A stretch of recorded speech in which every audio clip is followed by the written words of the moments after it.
Terima kasih Smart Viewers masih bersama kami di Jurnal Binusya. Nah, seperti yang sudah saya bicarakan tadi, kita hari ini sudah kedatangan Head of Creative Digital Communication Program BINUS Internasional, yaitu Ibu Dian Sarwono. Selamat sore, Ibu. Sore, Yuda. Senang sekali bisa kedatangan Ibu di studio pada hari ini. Iya, terima kasih sudah diundang. Baik. Nah, Ibu, kita hari ini mau berbincang-bincang seperti yang sudah saya bicarakan sebelumnya terkait program baru nih, Bu. Sebenarnya bukan program baru ya, lebih ke rebranding. Betul. Gitu. Nah, dari program communication di BINUS Internasional, rebranding menjadi Creative Digital Communication. Ya. Nah, Bu Dian boleh dong jelasin ke Smart Viewers apa sih perbedaannya gitu dengan program baru ini dibanding program sebelumnya? Oke. Jadi program Creative Digital Communication ini adalah program komunikasi berbasis teknologi dan data driven. Perbedaan mendasar itu tentunya ada integrasi secara keseluruhan di dalam semua mata kuliah ya gitu. Dan ini bukan hanya sekedar rebranding, tapi juga kami tuh melakukan seluruh pendekatan baik dari mata kuliah, kurikulum, juga kompetensi yang akan didapatkan oleh mahasiswa. Jadi di sini nanti tuh mahasiswa akan belajar mata kuliah seperti digital storytelling, pengolahan data, visualisasi data, digital PR, dan semua yang kuat gitu loh, muatan teknologi digitalnya. Oke, berarti memang program rebranding ini istilahnya menambah materi-materi mengenai digital itu ya, begitu? Iya, betul begitu. Oke, selanjutnya mungkin apa sih Bu sebenarnya latar belakang yang mendasari perubahan yang terjadi di program communication ini? Apakah memang karena adanya demand dari masyarakat atau industri, ataupun memang BINUS Internasional ingin mengikuti perubahan istilahnya perkembangan zaman di saat ini yang serba digital? Oke. Jadi kalau ilmu itu kan terus berkembang gitu ya, begitu juga ilmu komunikasi. Jadi kami melihat sekarang tuntutan-tuntutan di industri itu juga sudah bertambah gitu. Jadi mungkin 20 tahun yang lalu lulusan komunikasi itu hanya perlu bisa menulis, public speaking gitu ya, bisa wawancara, bisa menulis press release gitu. Tapi sekarang tuh kebutuhannya, tuntutannya bertambah gitu. Mereka juga harus bisa membuat konten secara kreatif, mereka harus bisa mengerti visualisasi data, mereka harus bisa data driven juga gitu. Jadi kami melihat itu kalau misalnya kompetensi-kompetensi ini tuh tidak kami kembangkan, tidak kami ajarkan, jadi lulusan tuh tidak akan mendapatkan skill-skills baru itu. Jadi sebenarnya tujuan mendasarnya pertama itu. Kemudian kami tuh juga melihat ada spesialisasi khusus sekarang gitu. Karena itu kami tuh juga memiliki 2 spesialisasi. Pertama adalah entertainment communication. Ini lebih fokus pada digital storytelling, visual storytelling, kemudian membuat konten media kreatif. Kemudian satunya lagi itu adalah strategic communication. Jadi untuk mereka yang lebih tertarik pada corporate communication, terus manajemen krisis, juga digital PR. Gitu. Oke, berarti memang dari mengikuti perkembangan zaman gitu di era Ya, digital ini betul, juga Bu, juga. dan juga demand dari industri bahwa sekarang ya lulusan communication gak cuma misalkan kayak dari jurnalistik atau broadcasting gak cuma bisa nulis skrip. Ya, itu gitu. kemampuan dasar. Itu kemampuan dasar yang memang harus dimiliki lulusan komunikasi. Tetapi ada skill-skill tambahan nih yang sekarang mereka juga harus kuasain untuk bisa bertahan atau untuk bisa bersaing juga di dunia kerja nantinya. Berarti memang anak sekarang itu juga harus istilahnya paham literasi digital juga. Betul. Gitu. Oke, selanjutnya kan pastinya rebranding ada nama kreatif digitalnya gitu Bu. Pastinya pembekalan materinya ada yang ditambahkan juga.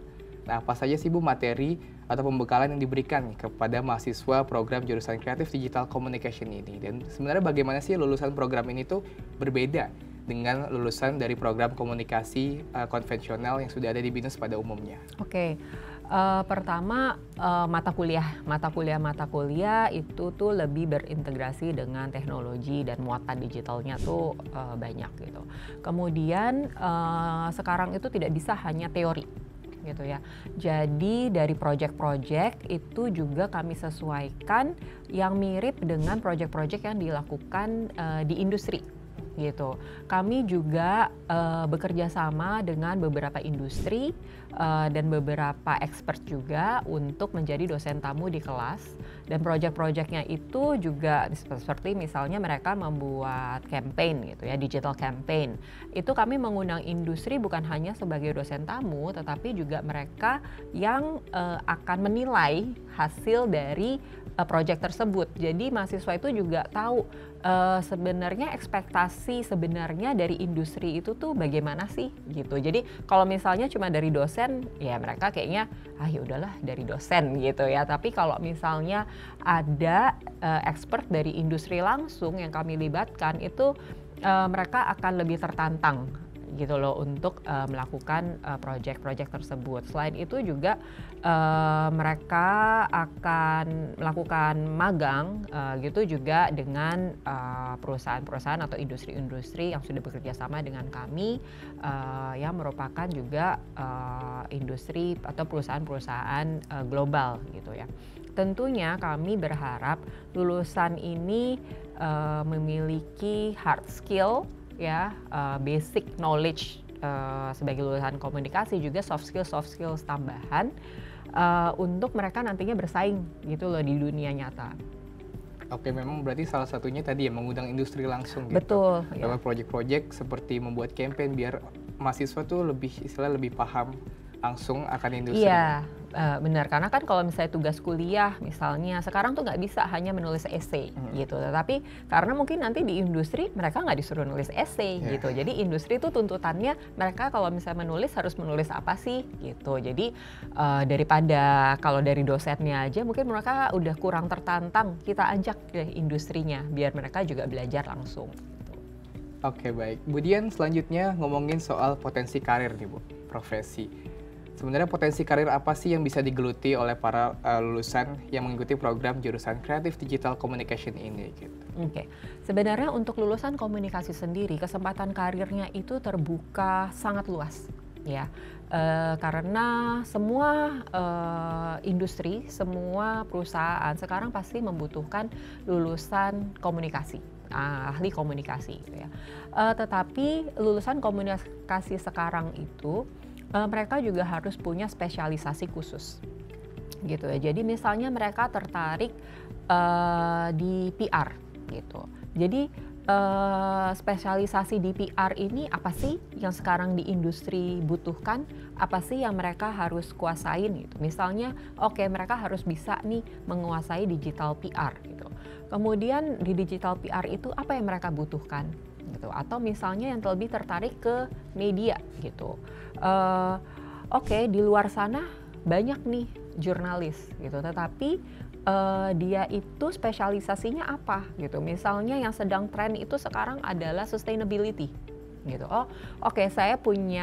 Saya adalah seorang jurnalis, saya lulusan komunikasi, tetapi saya paham nih tentang sustainability. Nah, jadi memang spesialisasi seperti itu yang kami harapkan itu didapat dari lulusan Creative Digital Communication.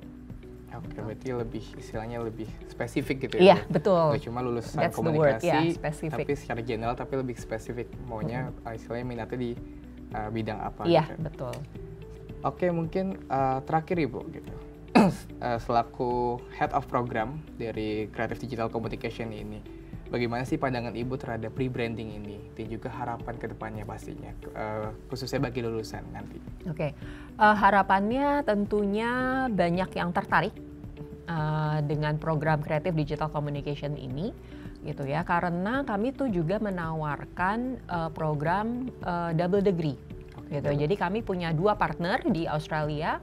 Yang pertama adalah Queensland University Technology di Brisbane, dan ini merupakan program komunikasi nomor 1 di Australia gitu. Yang kedua adalah Western Sydney University di Sydney gitu. Jadi dengan spesialisasi 2 spesialisasi sebelumnya yang sudah saya sebutkan, yaitu Entertainment Communication dan Strategic Communication, muatan digital yang kuat di setiap mata kuliah dan pendekatan kurikulum, kolaborasi dengan industri dan juga program double degree yang kami tawarkan itu. Jadi kami berharap minat gitu ya terhadap program Creative Digital Communications ini juga bisa lebih banyak gitu ya, karena kami juga sudah sangat mengadaptasi gitu ya apa sih tuntutan dari industri komunikasi. Oke, baik. Nah itu dia Smart Viewers, keren banget ya jurusan Creative Digital Communication ini. Siapa nih yang kira-kira berminat? Karena memang jurusan ini tuh nggak hanya istilahnya komunikasi konvensional pada umumnya, tapi berfokus pada digital. Nah, karena banyak banget juga peluang karirnya gitu. Nah itu dia Smart Viewers. Terima kasih sekali lagi Ibu Dian. Yuda. Semoga wawasan yang Ibu Dian berikan nih bermanfaat bagi Smart Viewers, khususnya yang ingin berminat nih untuk masuk jurusan Creative Digital Communication ini.